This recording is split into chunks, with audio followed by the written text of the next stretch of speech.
Hello learners, welcome to Commit class online. I am Dravid Sharma. तो देखिए बेटा, अभी हमारा चल रहा है क्रैश कोर्स।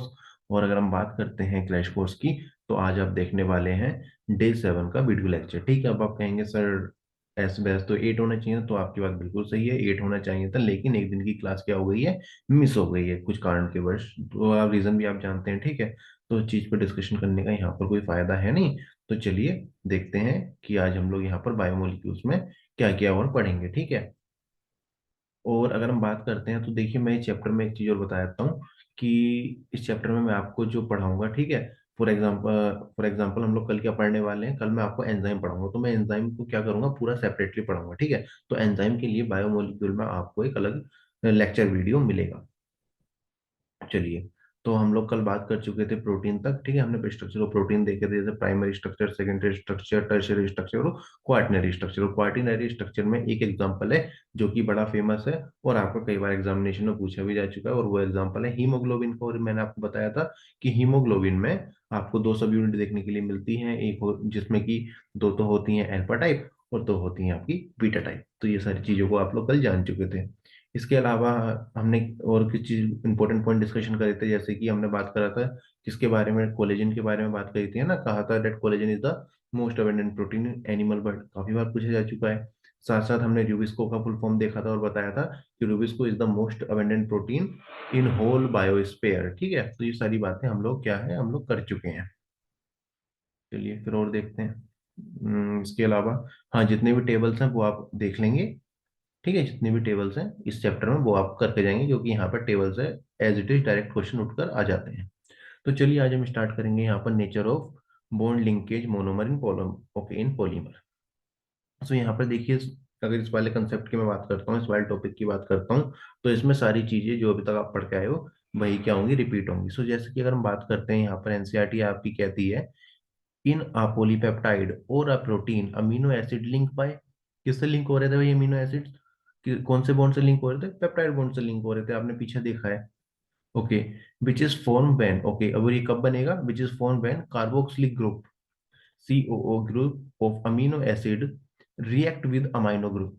तो आपको देखो इस तरह का स्ट्रक्चर याद है, यही बनाया था ना,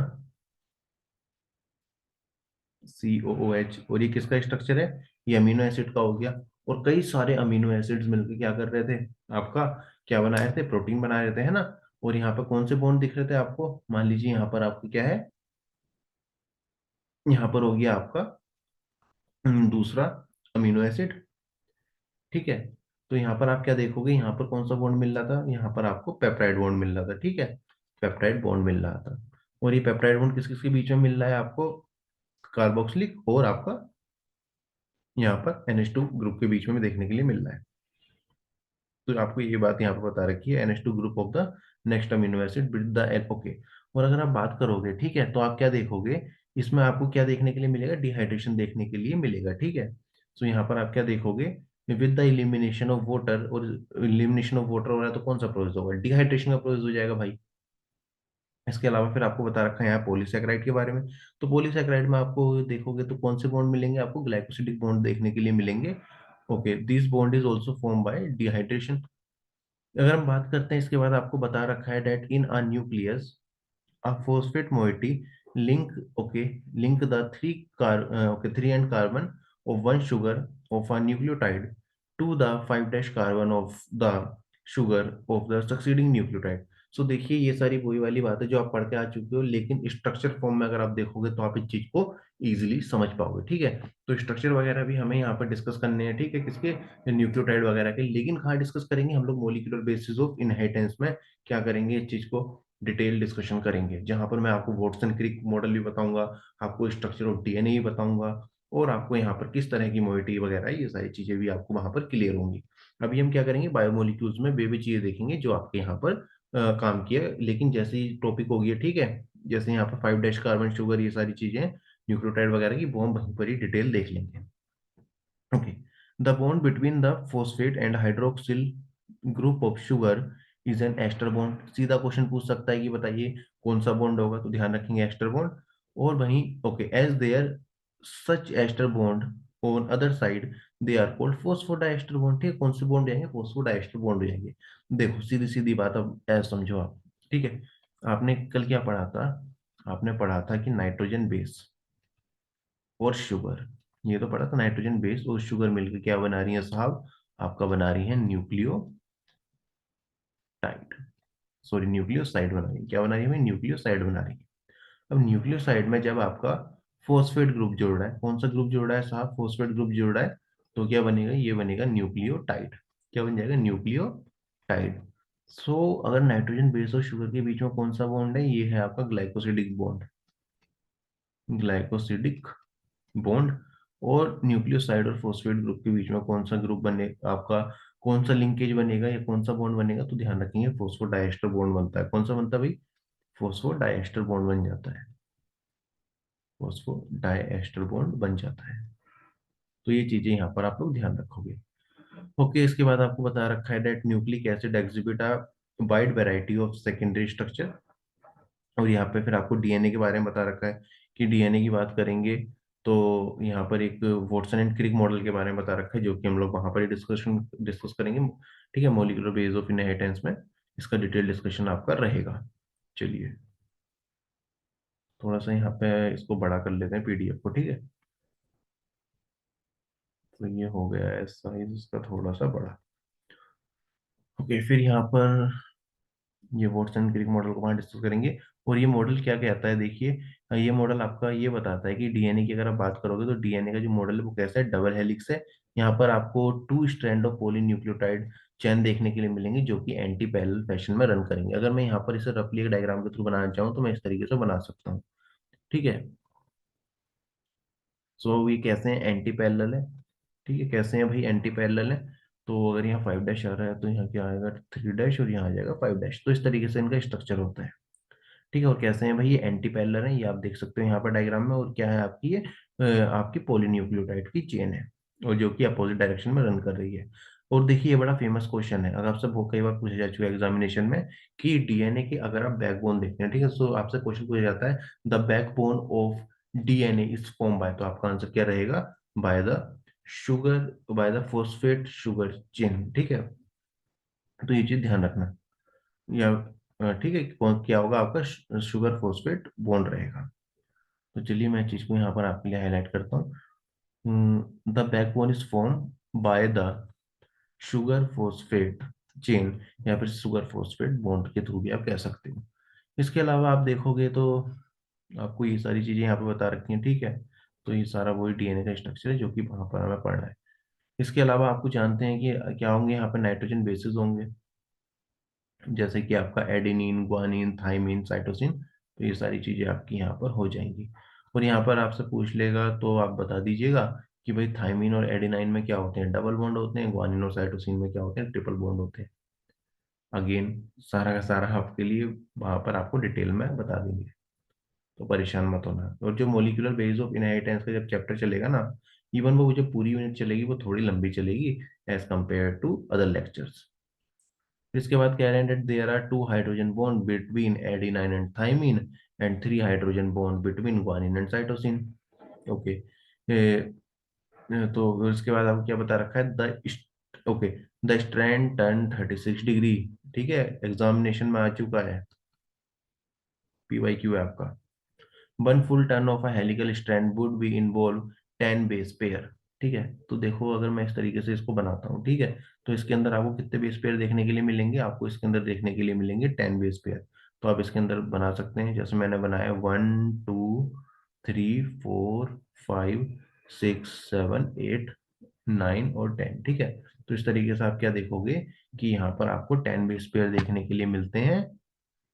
ठीक है, 1 full turn off helical strand would involve 10 step और 10 बेस पेयर। अगर हम बात करते हैं इसकी पिच की, तो पिच कितनी होती है इसकी? सो ये पिच होती है इसकी 34 आर्मस्ट्रॉन्ग। कितनी होती है भाई? 34 आर्मस्ट्रॉन्ग होती है। मतलब ये पूरा का पूरा यहाँ से लेके यहाँ तक क्या हो जाएगा आपका? एक पिच बनाएगा, और ये कितने की हो जाएगी? 34 आर्मस्ट्रॉन्ग की। और एक आर्मस्ट्रॉन्ग जो है वो आपका किसके बराबर होता है? 10⁻⁻10 मीटर के बराबर होता है। फिर आपसे क्या कह रहा है देखिए, फिर आपसे कहा जा रहा है ओके द राइज पर okay base pair would be. तो यहाँ पर अगर मैं थोड़ा सा इस डायग्राम को बड़ा करता हूँ तो कुछ इस तरीके से हो जाएगा। थोड़ा सा मैं इसे क्लीन करता हूँ पहले। चलिए, और कलर लेते हैं यहाँ पर जो कि इजिली विजिबल हो। तो अगर हम इस डायग्राम को बड़ा कर लेते हैं, तो सेक्शन को हम लोग बड़ा कर लेते हैं, तो इस तरीके से हो जाएगा। 1, 2, 3। तो मैं यहाँ पे आपको ये बताना चाह रहा हूँ कि यहाँ की इनका डिस्टेंस कितना हो जाएगा, 3.4 आर्मस्ट्रॉन्ग हो जाएगा। ठीक है, कितना हो जाएगा भाई, 3.4 आर्मस्ट्रॉन्ग हो जाएगा। ओके, फिर इसके बाद बता रहा है, ओके तो यहाँ पे आपसे कह रहा है this feature is called BDNA। ठीक है, ये सारी चीजों को आप यहाँ पे मार्क कर लेंगे। फिर चलिए इसके आगे देखते हैं हम लोग। ओके, फिर यहाँ पर है आपका कंसेप्ट ऑफ मेटाबॉलिज्म। अगला टॉपिक क्या है भाई आपका, कंसेप्ट ऑफ मेटाबॉलिज्म। तो देखिए मेटाबॉलिज्म का मतलब क्या होता है। मेटाबॉलिज्म का मतलब होता है sum total chemical reaction that occur inside the human body, या फिर ह्यूमन बॉडी नहीं कहना चाहिए, मैं सीधा कह सकता हूँ लिविंग ऑर्गेनिज्म। ठीक है, अब लिविंग ऑर्गेनिज्म में देखिए हर कोई आ जाता है। ठीक है, यहाँ पर आपके एनिमल्स आ जाएंगे सारे, यहाँ पर आपके प्लांट्स आ जाएंगे, इसके अलावा आपके बैक्टीरिया वगैरह आ जाएंगे। ठीक है, तो मेटाबॉलिज्म तो आप क्या करोगे, सब में देखोगे। तो मेटाबॉलिज्म क्या है, देखिए यहाँ पर मैं लिख सकता हूँ sum total chemical reaction occur inside in living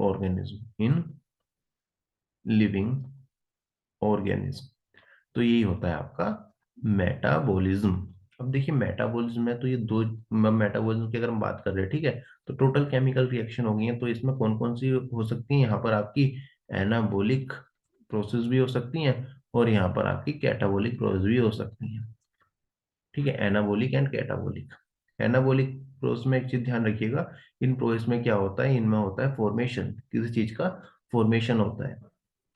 ठीक है, कैटाबोलिक में क्या होता है, ब्रेक डाउन होता है चीजों का। क्या होता है भाई, यहाँ पर होता है ब्रेक डाउन। इसके अलावा मेटाबॉलिज्म की बात करते हैं तो ये क्या है, आपकी एक डिफाइनिंग प्रॉपर्टी है। क्या हो जाएगी भाई, ये आपकी एक डिफाइनिंग प्रॉपर्टी हो जाएगी। अब डिफाइनिंग प्रॉपर्टी कहाँ पढ़ा है, चैप्टर 1 में पढ़ा है। डिफाइनिंग प्रॉपर्टी का मतलब क्या होता है, एक ऐसी प्रॉपर्टी जो आपको सभी लिविंग ऑर्गेनिज्म में देखने के लिए मिलती है लेकिन नॉन लिविंग में नहीं देखने के लिए मिलती। तो मैं कह सकता हूँ कि भाई मतलब मेटाबॉलिज्म एक ऐसी प्रॉपर्टी है जो आपको सारे लिविंग ऑर्गेनिज्म में देखने के लिए मिलेगी। ठीक है, ऑल लिविंग ऑर्गेनिज्म में ये क्या होगी, प्रेजेंट होगी। और यहाँ पर कोई एक्सेप्शन भी देखने के लिए नहीं मिलेगा, विदाउट एनी एक्सेप्शन।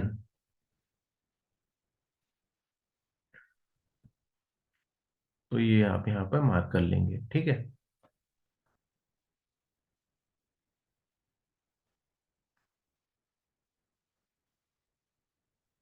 ओके देखो एनसीईआरटी कह रही है together all of these the chemical reaction are called metabolism. फिर इसके बाद आपसे कह रहा है that each metabolic reaction result in a transformation of biomolecule. For example, यहाँ पे आपका एक एग्जांपल भी दे रखा है, such metabolic transformation are removal of CO2 from amino acid, okay, making an amino acid into amine. So ये question आपसे पूछा गया था, अमाइन क्या है, तो आप बता सकते हैं that the removal of CO2 from amino acid. ठीक है, तो इस चीज को चाहो तो आप ऐसे भी लिख सकते हो कि अमीनो एसिड में से किस चीज का रिमूवल हो रहा है, रिमूवल हो रहा है किस चीज का, CO2 का। ठीक है, फिर ये क्या बन गया आपका, अमाइन बन गया। क्या बन गया भाई आपका, अमाइन बन गया। ये सीधा क्वेश्चन पूछा जा चुका है आपका प्रीवियस ईयर में। इसके अलावा और भी यहाँ पे एग्जांपल दे रखे हैं, जैसे removal of amino group in nucleotide, hydrolysis of glycosidic bond in disaccharide. तो ये सारे एग्जांपल हैं, पर ये थोड़ा सा क्या है, ये अमाइन वाला इंपॉर्टेंट है। और यहाँ पर एक टर्म और है, ओके, इन अदर वर्ड्स। तो यहाँ पर आपसे कह रहा है, ओके यहाँ पे किसकी बात कर रहा है, मेटाबोलाइट्स की बात कर रहा है। तो मेटाबोलाइट की सबसे पहले मैं आपको सिंपल सी डेफिनेशन दे देता हूँ।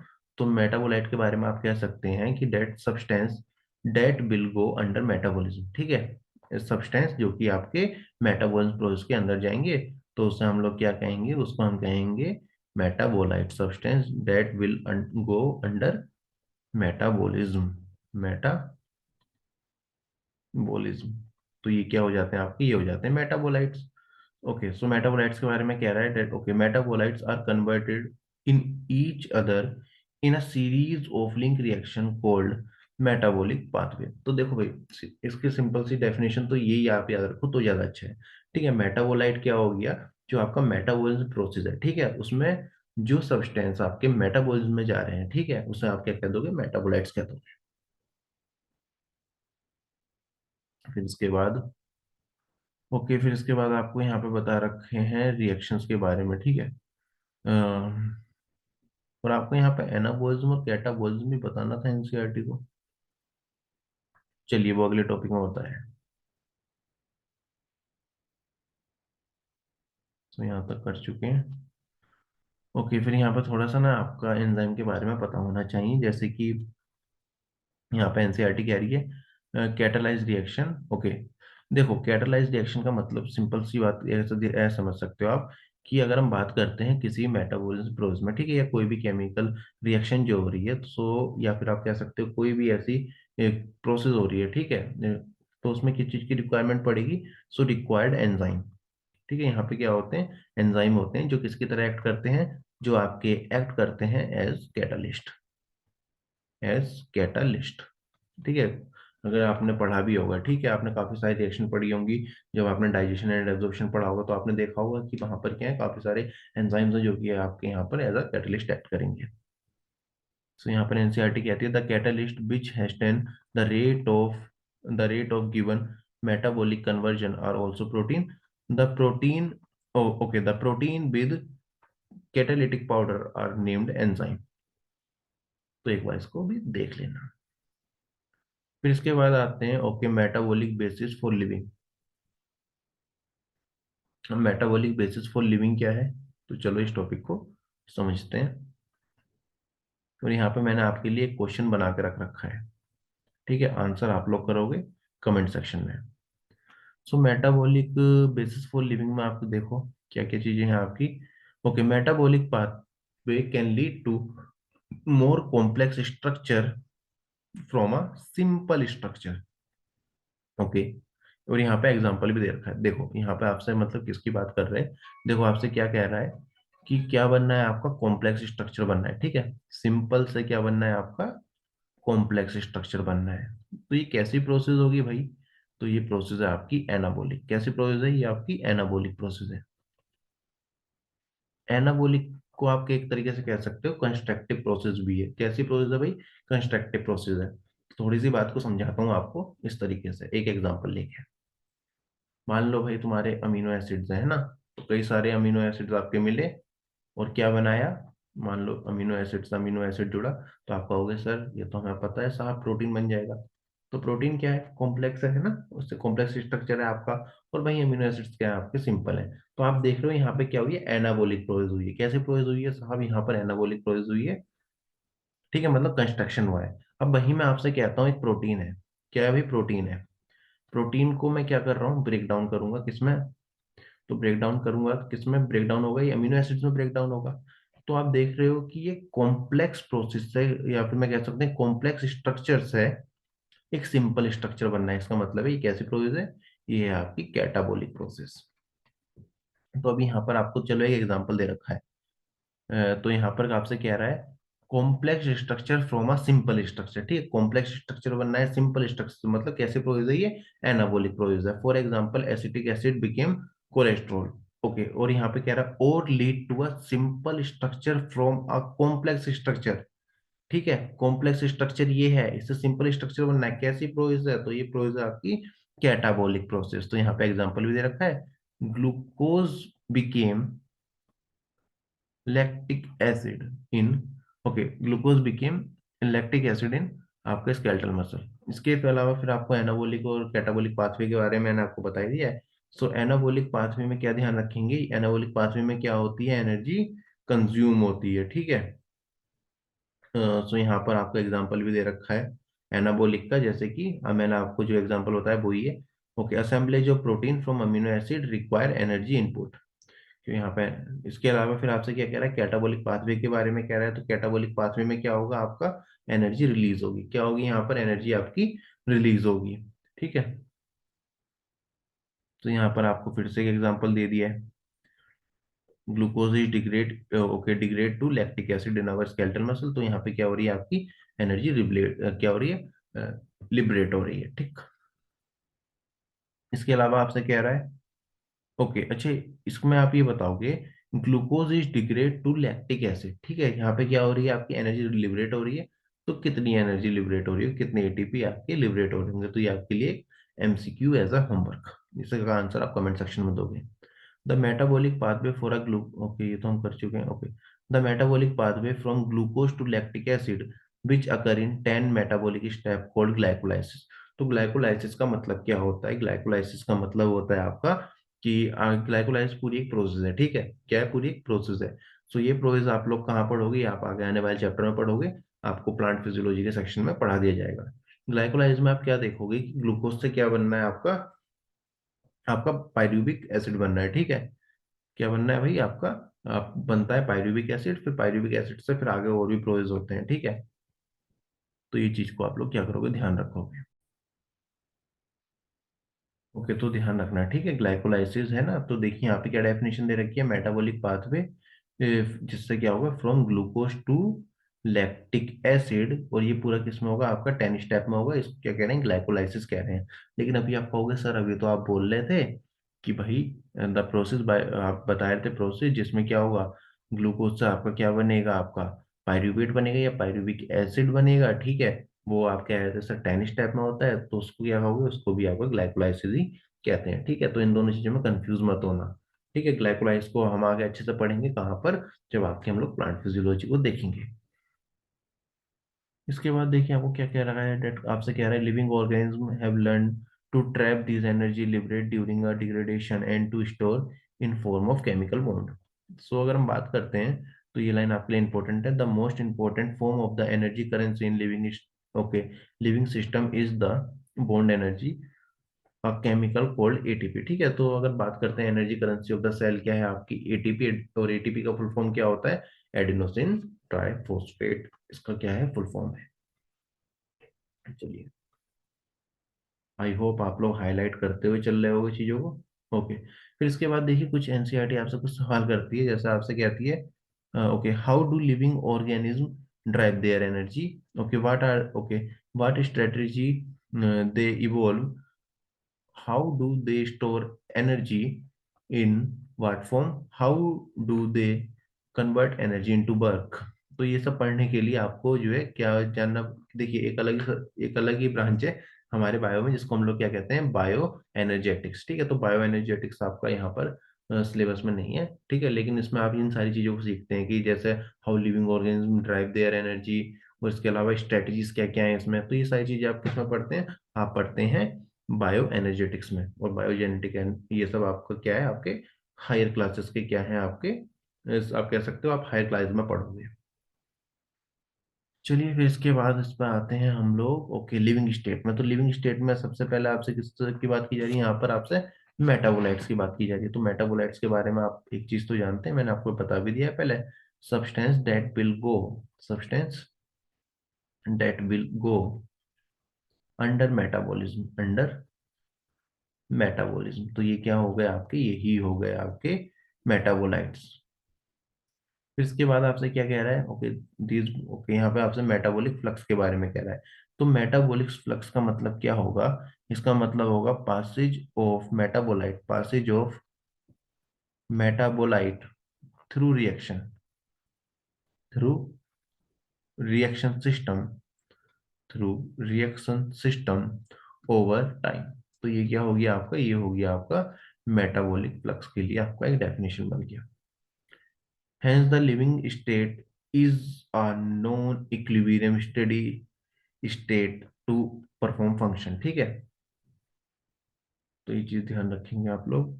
इसके अलावा आप क्या देखोगे यहाँ पर, आपसे क्या कह रहे हैं, living process is a constant effort to prevent falling into equilibrium, this is achieved by energy input, hence the living state of a metabol, okay, ये लाइन इंपॉर्टेंट आपके लिए, hence the living state and and the metabolism are synonymous, without metabolism, okay, without metabolism there, okay, there cannot be a living state। बिल्कुल सही बात है भाई, अगर आपकी मेटाबॉलिज्म ना हो तो लिविंग स्टेट हो ही नहीं सकता, क्योंकि क्या होगा, केमिकल रिएक्शंस तो होनी जरूरी है। फिर इसके बाद देखिए आया आपका एंजाइम, एंजाइम का हम पूरा का पूरा हम लोग कल एक वीडियो में फिनिश कर देंगे।